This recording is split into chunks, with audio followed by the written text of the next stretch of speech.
How to force update Discord app. Hey everyone, welcome back to the channel. If you're new here, don't forget to hit the subscribe button and turn on the notification bell to not miss any updates. So, do you want to update your Discord app but you don't find the update option on App Store? Then don't worry. Today I'm going to teach you how you can force update your Discord.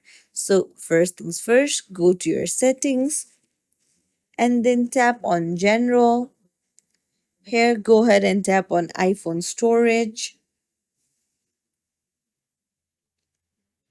and then scroll down and search for Discord.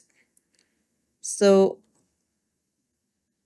once you find it, go ahead and tap on it and then tap on Offload app.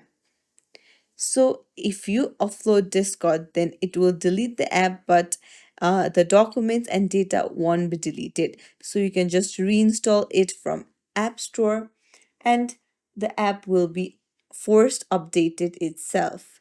And that's it. If you found this tutorial helpful, don't forget to like and subscribe to our channel for more tips and tricks. Thank you for watching. See you in the next video.